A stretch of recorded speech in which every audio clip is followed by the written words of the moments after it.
Welcome back, fight fans. Welcome back. Let's just dig right into it. Oscar De La Hoya has recently mentioned a bout between Canelo Alvarez and Andre Ward as a possibility. This is a direct quote from Oscar De La Hoya, according to Boxing News 24. Andre Ward retired at 168, 175 pounds. Imagine Canelo calling out Andre Ward. Don't you think Andre Ward would come back for a Canelo fight? So the possibilities are endless for Canelo. That's the beauty of him. He can fight at 160, 168, and to me it's crazy, but he can fight at 175. There's so many options out there.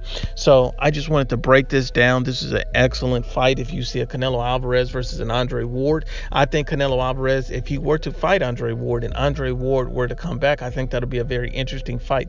If the fight's at 175 pounds, it's hard to give Canelo Alvarez the advantage. I just don't think that makes sense for Canelo Alvarez. He's shown that he can move up in weight to 168. Canelo Alvarez shown he has the best skill set. He's a much younger fighter than Andre Ward. He's in his prime and he's ready to go. I think the best fight in weight to be made, especially since Canelo Alvarez is in his prime, since Canelo Alvarez is the A side in any potential fights, I think an Andre Ward fight would be excellent. I think it would be great, but I think the fight would ultimately take place at 168 pounds, not 175. And why, you ask? So let's just be honest and unbiased. The fact that there's a rehydration clause with Canelo Alvarez and Danny Jacobs, Danny Jacobs who's known to blow up between after fight weigh-ins.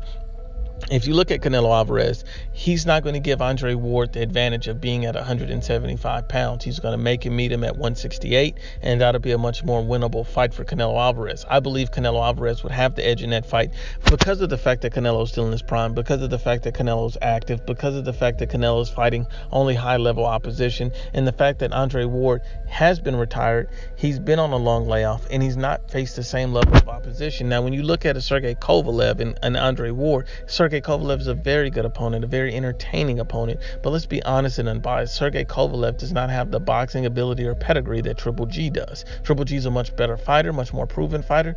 And some people even say that he knocked out Sergey Kovalev in sparring.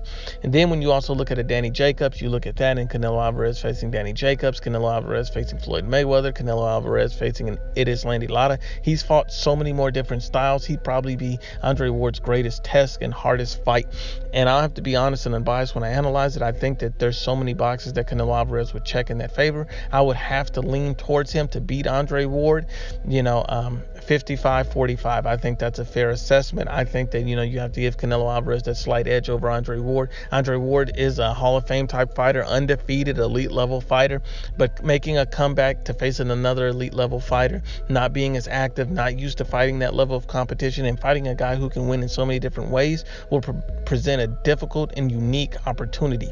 And so I think that I would have to go with Saul Canelo Alvarez at 168 pounds to beat an Andre SOG Ward. But if it's at 175, I think I'd have to favor Andre Ward because I think the weight would be too much for Canelo Alvarez. But once again, unbiased as always, it's the IBFP. Please share, like, and you must absolutely subscribe.